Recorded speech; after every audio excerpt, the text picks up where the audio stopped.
Narra uma antiga história que um escorpião estava diante de um grande rio e não conseguia atravessá-lo. E aparece então um sapo que deseja atravessar o rio. E aquele escorpião conversa com o sapo. Ele pede àquele sapo que o atravesse nas costas dele. E o sapo, desconfiado, vai dizer: jamais farei isso, escorpião, pois eu sei que quando você estiver nas minhas costas, você vai me ferroar, você vai me colocar esse veneno que você traz na cauda. E o escorpião, suplicando, disse que jamais faria isso, pois ele o estaria ajudando. E depois de muita conversa, ainda meio desconfiado, o sapo resolveu levar o escorpião nas costas atravessando o rio. E ele vai nadando e vai vencendo as correntezas, e quando ele está chegando na outra margem, já chegando em solo firme, o escorpião enfia o ferrão no sapo e diz: desculpe, sapo, mas essa é a minha natureza. E, portanto, eu não poderia deixar de fazer isto. E por mais dramático que seja, talvez aquele escorpião tenha razão, porque é a natureza dele fazer aquilo. Mas vejam bem, a nossa natureza humana é boa. Nós somos bons ontologicamente, ou seja, nós somos de uma origem boa. Nós somos filhos da bondade, somos filhos da luz, somos filhos do amor. E é a nossa natureza marcar o mundo com o amor, com a bondade. E embora a nossa natureza seja boa, nós devemos desenvolvê-la, levar essa natureza às últimas consequências. Devemos nos tornar especialistas no amor, porque assim seremos plenos. Então, o amor é o nosso estado natural, quando não optamos pelo sofrimento, pelo medo ou pela culpa. O amor é a base da vida. Então, nesse sentido, a única anomalia seria a nossa incapacidade de amar. Então, é com razão que Dostoiévski dizia: o inferno é o sofrimento causado pela nossa incapacidade de amar. O inferno é o sofrimento que vem da nossa incapacidade de amar.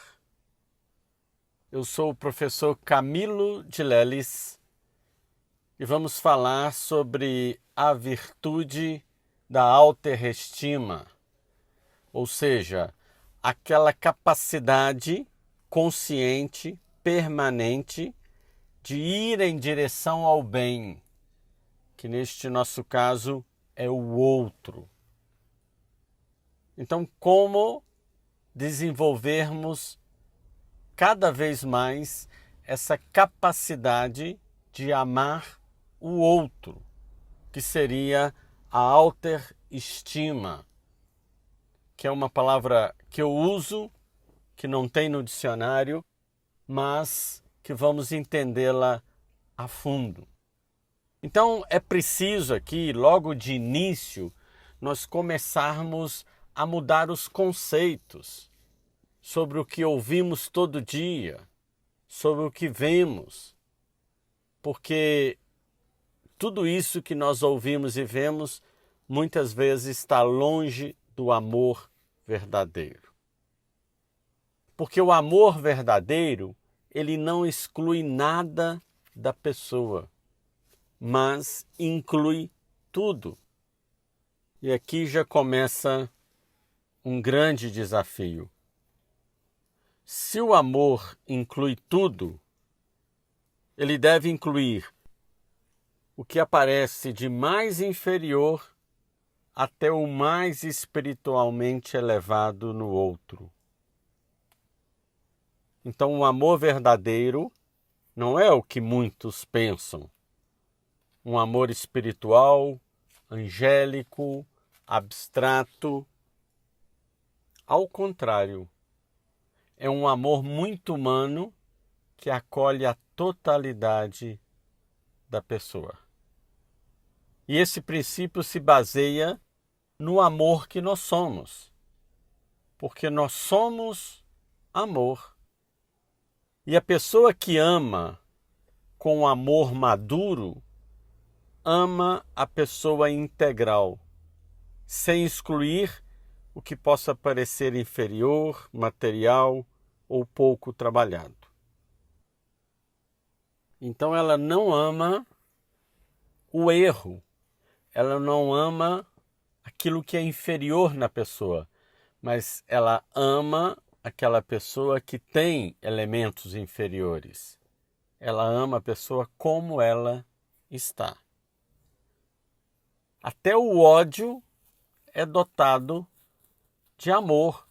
No fundo, o ódio é um amor desordenado, mal dirigido, mas a energia que move o ódio vem do amor. Se fizermos um olhar mais profundo na natureza humana, nós vamos ver que tudo tem origem em uma energia única que é o amor. Todas as ações humanas, consideradas egoístas ou defeituosas, são sombras do amor. Claro, elas não são o amor, mas apontam para o amor, como para sua fonte e origem. Apontam para uma pessoa que está tentando amar, talvez da pior forma possível. Isso porque, por trás de toda ação ruim, existe uma intenção de bem e de amor, muitas vezes mascaradas. Por pequena que seja, invejas, injustiças, desafetos, tudo são sombras do amor, pequenos e falsos amores. As palavras são conceitualizações das sombras do amor. E o verdadeiro amor, o amor maduro, acontece quando você está desperto. Então não há pessoas más, somente pessoas adormecidas, equivocadas.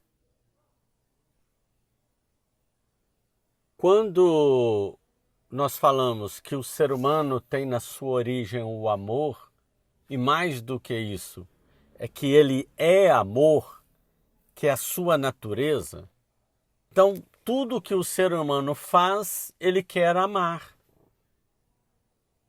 Porque é a natureza dele. Então o ser humano, nesse sentido, ele pode amar tudo. Porque tudo que ele faz é movido pelo amor.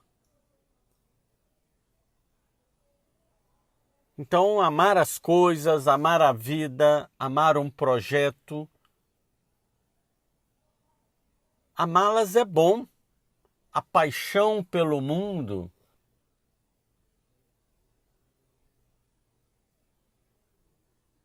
mas amar as coisas como se fossem o sentido derradeiro da vida é que é ruim. Mas o amor à ciência, o amor à arte, isso é bonito. São tipos de amor, não amor maduro, mas são amores, porque é da nossa natureza. E não podemos falar em níveis de amor. Amor por classe de objeto, ou como se o amor à ciência fosse mais nobre do que o amor às panelas, o amor à culinária.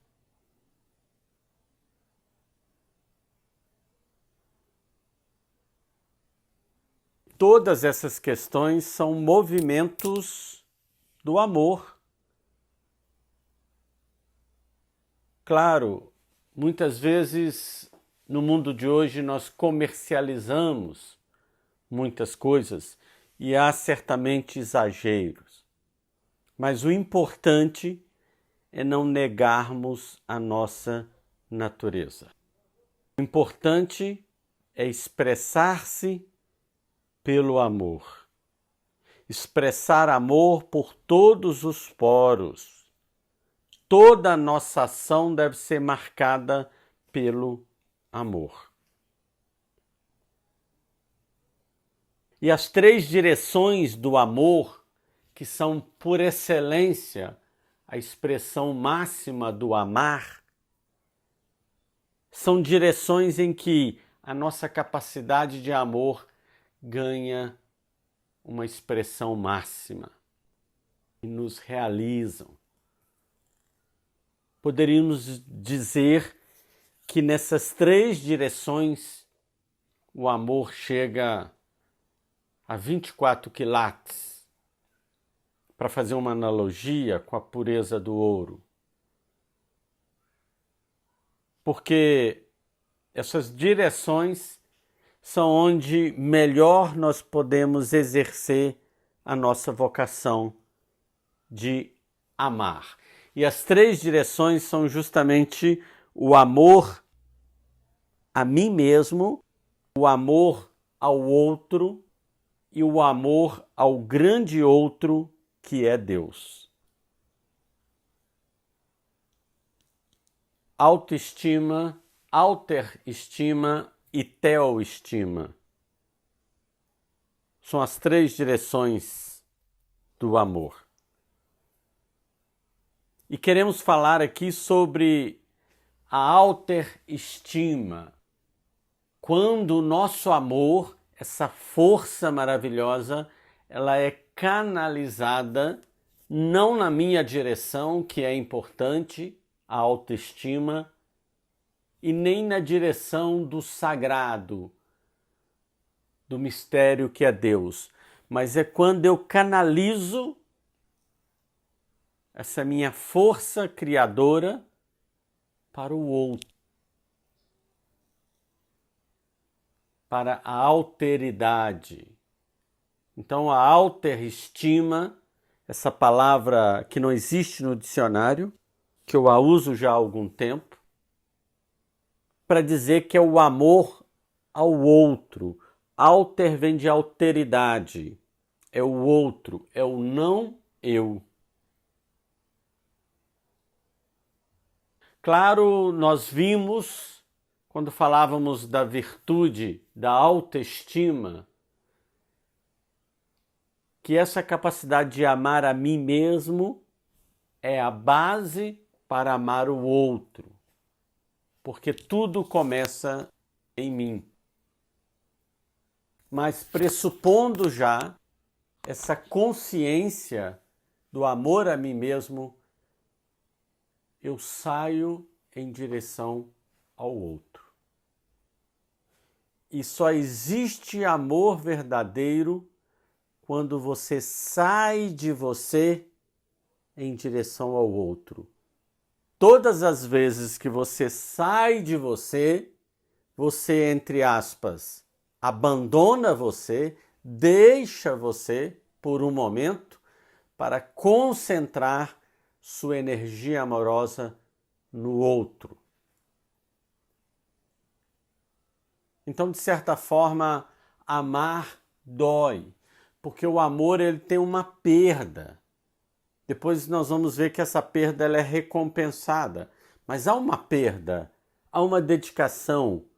Quando eu vou visitar alguém em sua casa, eu saio da minha casa, eu abandono a proteção da minha casa, o aconchego, a segurança, a liberdade que eu tenho na minha casa.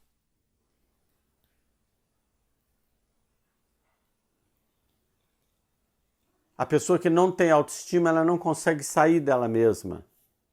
Ela não consegue ir inteira para o outro. Então, este amor ele é fundamental para nós, o amor ao outro.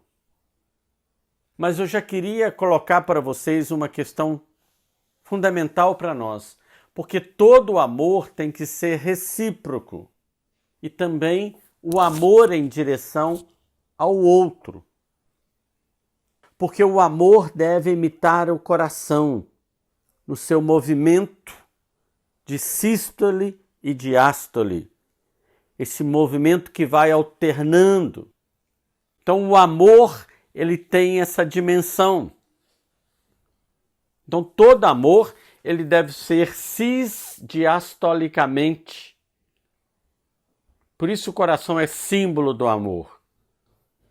Isso não é um clichê, é verdade.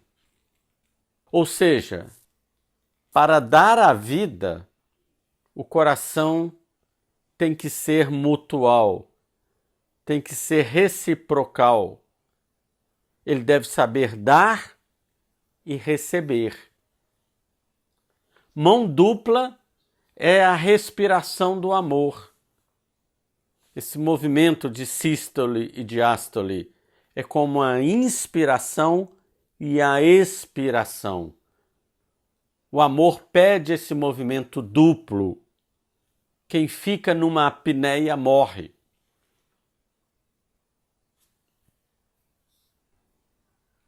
Então, quando nós falamos dessa reciprocidade no amor, ele acontece também no amor ao outro. Ai do amor se ele não reciprocar. Ai do amor se ele não pega o movimento de vai e vem. Então, com relação ao outro, o grande desafio não é só saber amar os outros, mas é também saber deixar-se ser amado pelo outro.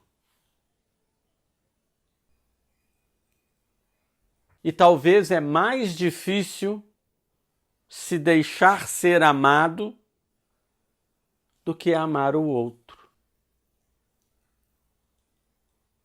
Porque para que eu me deixe ser amado, eu preciso ser humilde.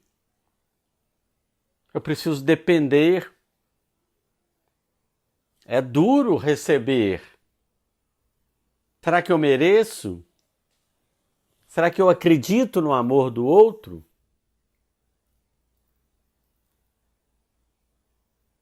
Então, quando nós falamos de uma autoestima, de como saber amar o outro, ele tem esse movimento duplo que é o movimento do coração.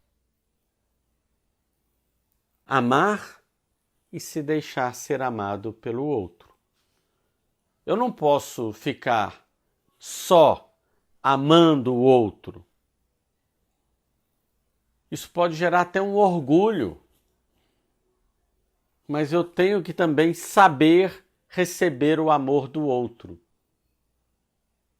E o lindo é isto, que talvez você não tenha percebido ainda. Quando eu deixo o outro me amar, eu o estou amando. Porque eu estou dando espaço para que ele me ame. E a sua vocação é amar. Eu estou permitindo que ele realize a sua natureza e a realize bem. Então, como podemos nos desarmar? Como podemos acreditar mais no amor do outro?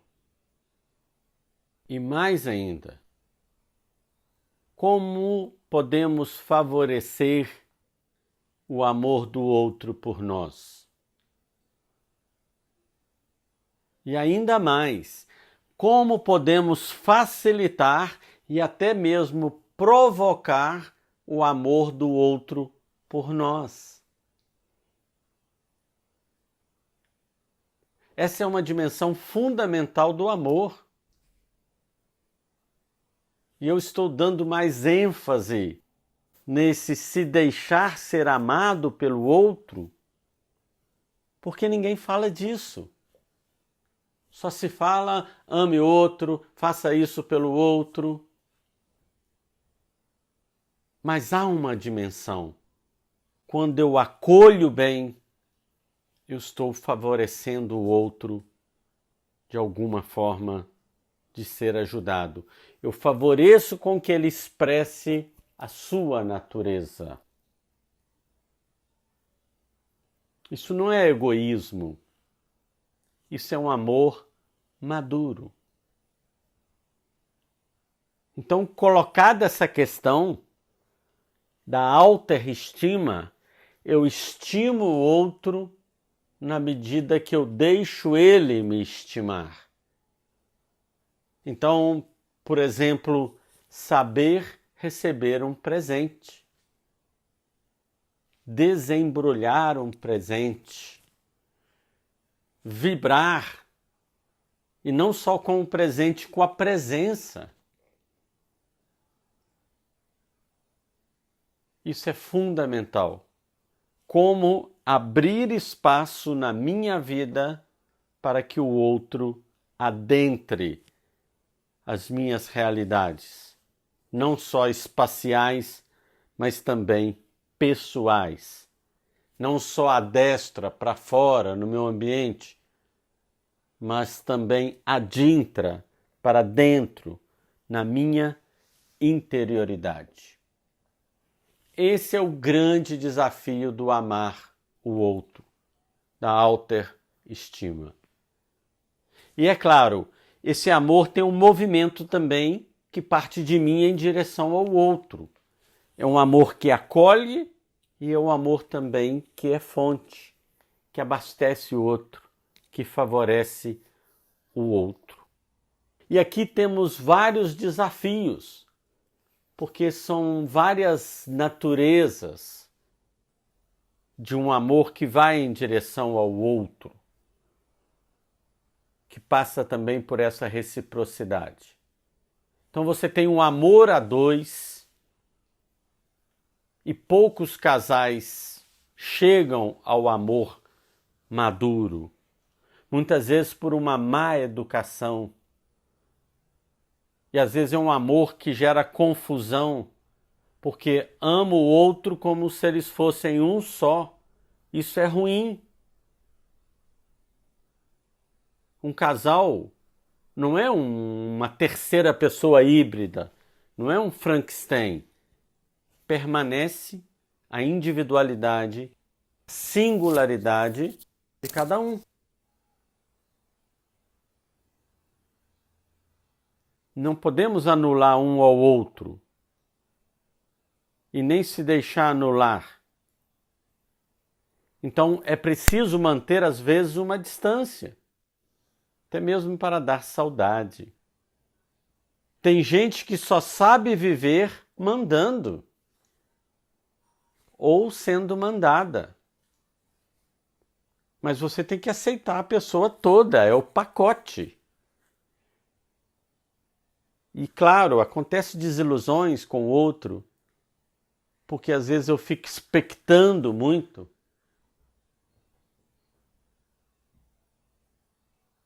E fomos mal educados também, não discutimos, não manifestamos sentimentos. E vamos guardando. Você tem na autoestima o amor da amizade, que é um amor gratuito, que é diferente do amor de irmão. Você escolhe os seus amigos. Então, a importância da amizade. As amizades são grandes laboratórios do amor. É onde eu posso exercer a autoestima naqueles seus dois movimentos. Existe o amor que nasce de uma relação que precisa crescer e aprofundar-se, que é o amor de pais para os filhos, que precisa se desenvolver e amadurecer. E eu disse amor dos pais para os filhos, e não amor entre os pais e os filhos, porque os filhos não amam os pais, por uma razão óbvia. O amor é fruto da maturidade. E os filhos não têm maturidade. Claro, os filhos gostam, obedecem, sentem apreço, sentem falta pelos pais. Mas os filhos não amam os pais. Vai demorar muito até que os filhos amem os pais. Talvez após os 40 ou 50 anos. E são grandes desafios, porque os pais têm que dar segurança, têm que ajudar a criança a descobrir o que é o bom e o que é ruim. E a criança tem que ter liberdade de se expressar sem rejeição. É muito importante o amor dos pais para com os filhos, porque eles vivem em um outro mundo muito diferente do nosso. E muitas vezes os adultos, os pais, subestimam os filhos. É um amor que tem que ter muita escuta, paciência acima de tudo, que é uma das expressões do amor. Ter essa consciência de que os filhos são hóspedes. Se você tiver essa consciência, isso pode ser libertador. Porque muitos pais sofrem de uma profunda sensação de culpa em relação aos seus filhos, pensando que são responsáveis por tudo o que eles fazem. E os pais ficam perguntando: onde falhamos? Mas vejam bem, peguem leve, pais, porque os filhos não são propriedades que podemos controlar, como uma marionete ou como treinar, que é o papel do domador de uma fera.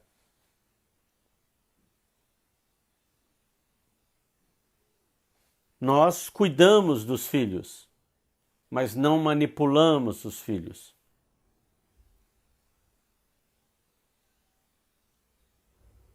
E aí a espiritualidade que os pais vão dando para os filhos, o valor que tem de levar o filho para ser batizado, porque um dos aspectos do batismo é quando os pais levam seu filho à igreja, eles estão mostrando a eles que a criança não é propriedade privada deles, mas é um dom de Deus dado à comunidade, que é a maior família. Vou repetir, quando você envolve a criança numa igreja, batiza, insere ela, vocês estão mostrando a eles que elas não são propriedades de vocês, que elas são dom de Deus, que elas pertencem a uma família maior. Senão tudo começa a recair sobre os pais. E os grandes prédios com apartamentos isolados vão cerceando as crianças. E elas não têm ninguém a confiar, a não ser os pais. Os avós estão no asilo. E a igreja é um dos poucos lugares que restaram onde podemos encontrar pessoas diferentes de nós, com as quais podemos formar uma família maior. Então, tirar o filho da casa para levá-lo à igreja é, no mínimo, ampliar o espaço dos filhos. No mínimo, julgando por baixo. Mas eu não poderia terminar essa breve reflexão sem deixar de falar da hospitalidade, que é um grande exercício da autoestima. Na Bíblia, quando Abraão está ao meio-dia no deserto, perto do vale de Mambré, e aparece 3 viajantes, e Abraão lhe oferece água, pão e um vitelo, um carneiro bom e novo. Acolheu aqueles estrangeiros. Quando os 2 discípulos de Emaús caminhavam com aquele estranho, que não sabiam ainda que era Jesus, quando eles convidaram aquele estranho para passar a noite com eles, eles passaram por uma grande transformação. Eles converteram a sua hostilidade em hospitalidade. E aí acontece uma grande transubstanciação. Ou seja, estranhos podem se transformar em convidados, revelando aos seus anfitriões a promessa que trazem consigo. Estas e muitas outras histórias bíblicas não só revelam que a hospitalidade é uma virtude, mas também que na hospitalidade, anfitrião e convidado podem revelar seus presentes mais preciosos e trazer vida nova um ao outro. A psicologia e outras ciências têm dado grandes passos e ajuda muito, mas esquecemos a riqueza dos conceitos antigos como a hospitalidade. Lembre-se que na autoestima você se torna um anfitrião de toda a humana criatura. E se você acolher todo ser humano como um hóspede, você será tão beneficiado como anfitrião quanto aquele hóspede que vai receber abrigo. Essa virtude da autoestima te provoca a você abrir a sua casa. Nós vivemos encarcerados, entrincheirados, com medo, em verdadeiro isolamento social.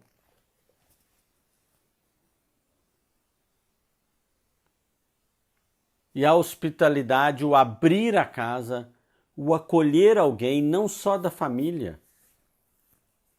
Quantas situações nós temos oportunidade de acolher pessoas que estão fazendo um encontro, que estão fazendo algum tipo de participação em um evento. Quantas vezes se abre aí para acolhidas domiciliares? Mas é claro, você só vai conseguir abrir a sua casa, a porta da sua casa, se você abrir o coração para a autoestima, para esse zelo com o outro. E abrir a porta também do seu interior para que o outro adentre a sua intimidade. Tirar a armadura e se deixar afetar pelo outro. E ajudar o outro a te amar. E também se ajudar para que você consiga amar mais o outro. Para esse movimento duplo do amor. Ame o próximo, porque no fundo, ele pertence à sua família. E a nossa vida está toda imbricada. Nós somos uma só família, a grande família humana, a grande família de Deus. Então, a autoestima, ser um anfitrião, hospedar o outro a todo momento. Se não consigo hospedar na casa, hospede no seu coração, na sua cabeça. Tenha um olhar de anfitrião. Acolha o outro num breve encontro. Você pode ser anfitrião a partir de um e-mail, de uma fala no telefone. Ser anfitrião é uma postura. Existem nessa casa chamada você muitos quartos e cômodos que poderiam acolher muitas pessoas. E justamente aquela visita, aquele hóspede, vai muitas vezes tirar a sua solidão, preencher o seu vazio e lhe dar um sentido na vida. Eu sou o professor Camilo de Leles e fizemos algumas provocações, sugestões, interlocuções sobre a grande virtude da autoestima, essa capacidade, esse esforço para valorar o outro, e nem sempre o que eu conheço, até mesmo o desconhecido.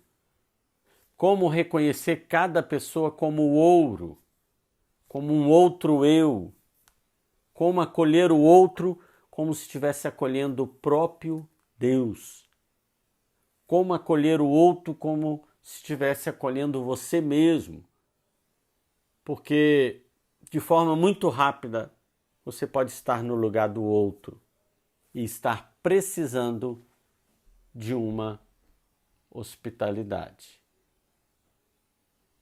Acolha, ame o outro, porque você nasceu para isso. Essa é a sua natureza.